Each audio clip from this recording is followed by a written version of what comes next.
दुनिया को शीतलता देने के लिए संतोष रूपी धन संतोषी भी प्रदान कर देते हैं। वो शिव। एक प्रसंग और मिलता है बुद्धि का। शिव महापुराण में एक प्रसंग बुद्धि का और मिलता है, बड़ा सुंदर प्रसंग है। एक संत ने, जो शंकर जी की आराधना करने वाले थे, साधना करने वाले थे, इस एक संत ने संकल्प ले लिया था, 1 वर्ष तक झूठ नहीं बोलूंगा, सत्य पर चलूंगा।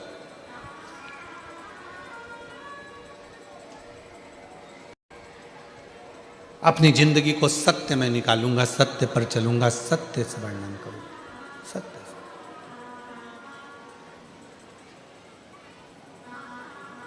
और तपस्वी संत बैठ गए तब साधना करने के लिए, साधना में डूब गए तपस्वी से।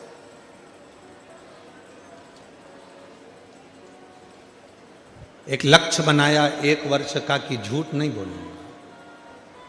हम आप लोगों से भी निवेदन करते हैं कि आप शिव जी को मानने वाले जितने भी शंकर जी के भक्त हैं, उनसे निवेदन है, पूरे साल आप सत्य नहीं बोल सकते, 6 महीना सत्य नहीं बोल सकते, 3 महीना सत्य नहीं बोल सकते, तो हमारा तो निवेदन है 12 महीने में 12 शिवरात्रि आती है, उस शिवरात्रि के दिन भले आप व्रत करें चाहे ना करें, एक व्रत धारण कर लो कि आज के दिन मैं झूठ नहीं बोलूंगा, सुबह से शाम तक मैं केवल सत्य ही बोलूंगा।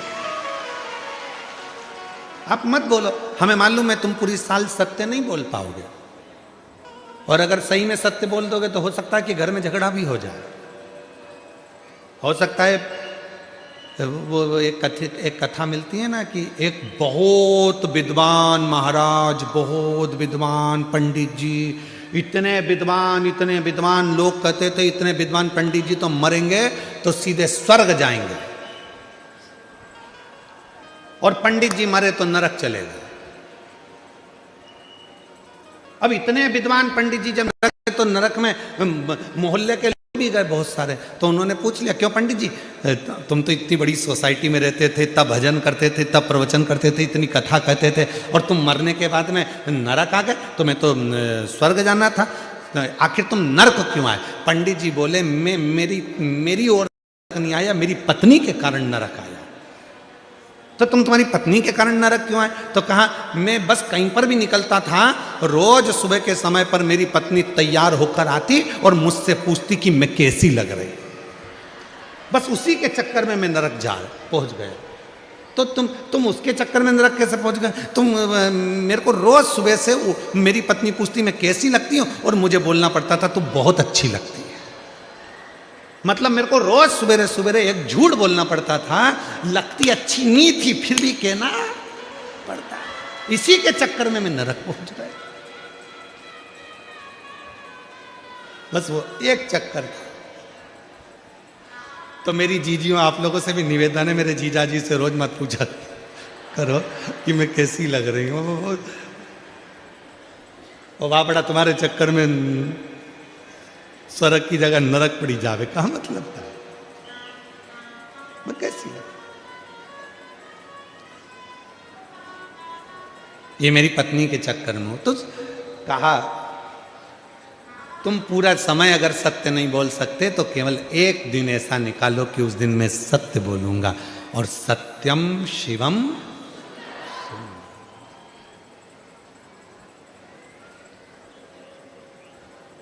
सत्यम शिवम, सत्य आया, शिव आया, शिव आया तो जीवन अपने आप सुंदर, अपने आप हो गया।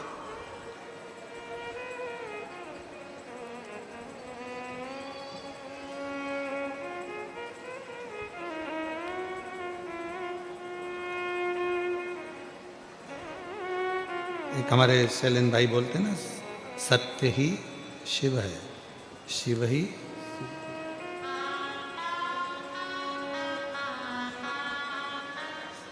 सत्यम शिवम सुंदरम, सत्यम शिवम सुंदरम, ईश्वर सत्य है, सत्य ही शिव है, शिव ही सुंदर है। सत्यम शिवम सुंदरम, सत्यम शिवम सुंदरम। सत्य ही शिव का एक प्रतिबिंब स्वरूप। ईश्वर सत्य है, सत्य ही शिव है, शिव ही सुंदर है। सत्यम शिवम सुंदरम, सत्यम शिवम सुंदरम। यही सत्य को एक संत ने अपने अंदर ये बात उतार ली कि 1 साल तक मैं सत्य बोलूंगा, झूठ नहीं बोलूंगा। एक वन में बैठकर तपस्या करने के लिए वो संत बैठ गए। कसाई के हाथ से गाय छूट गई और वो गाय भागी वन में। संत बैठे थे, कसाई दौड़कर पहुंचा, संत से पूछा, क्यों बाबा, यहां से गाय निकली थी, तुमने देखी? अब संत चक्कर में पड़ गए। अगर बोल दूं कि गाय देखी है तो कसाई गाय को पकड़ेगा और काट देगा तो गौ हत्या माथे चढ़ जाएगी, और अगर झूठ बोलता हूं तो मेरा साल भर का व्रत बेकार हो जाता। अगर झूठ बोलता हूं तो मेरा वर्ष भर का व्रत बेकार हो जाता।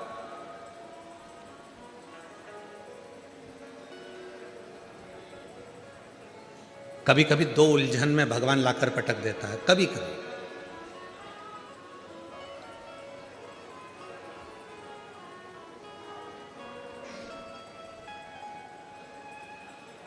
और वो 2 उलझन में परमात्मा ने लाकर छोड़ दिया सत्य के साथ। कसाई पूछ रहा है, बाबा जल्दी बताओ, मेरी गाय देखी क्या? अगर बता दूंगा तो गाय कट जाएगी, गौ हत्या माथे चढ़ जाएगी, और अगर नहीं बताऊंगा, झूठ बोल दूंगा तो ये लगेगा कि मैंने 1 साल का नियम लिया था, मेरा सत्य चलेगा। अब ऐसी उलझन में करूं क्या? तो जो संत शिव की साधना करने बैठे था, उस संत ने कहा, हे भोले बाबा, मुझ में बुद्धि नहीं है, विवेक नहीं है। जैसे आपने गणेश जी को बुद्धि का देवता बनाया, आज थोड़ी देर के लिए मुझे बुद्धि प्रदान करो, जिससे मेरा मार्ग प्रशस्त हो सके और मेरा सत्य भी रह जाए और गौ माता भी रह जाए और ये जीवन भी श्रेष्ठ बन जाए। ऐसी मेरी बुद्धि कर दीजिए। और जिस समय पर आप उलझन में फंसे, जिस समय पर आपका विवेक काम ना करे, जिस समय आपको लगे कि मैं बहुत बड़ी उलझन में फंस गया हूं, अब मेरे पास में निर्णय नहीं हो पा रहा, उस समय पर थोड़ी देर शंकर भगवान के मंदिर में जाकर बैठना, और अगर मंदिर ना जा सको तो अपने घर में बैठना और श्री शिवाय नमस्तुभ्यम का उच्चारण करना, नमः शिवाय का उच्चारण करना, ओम नाद करना और ओम नमः शिवाय का उच्चारण करना। थोड़ी देर गहरी सांस लेकर ओम नमः शिवाय का उच्चारण करना। जब प्रारंभ करेंगे, नेत्र बंद रहेंगे, भुकुटी तनी रहेगी, उस समय पर शिव स्वयं तुम्हारी बुद्धि में आकर विराजमान हो जाएगा। स्वयं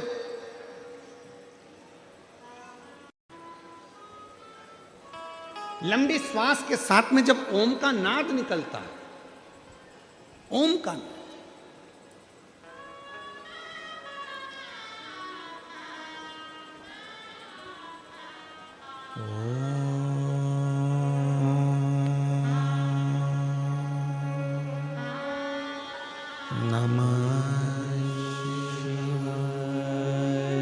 जितने भी बैठे हैं सावधान मुद्रा में बैठकर 5 बार ओम का लंबा स्वर और नमः शिवाय का स्मरण कर कर देखिएगा।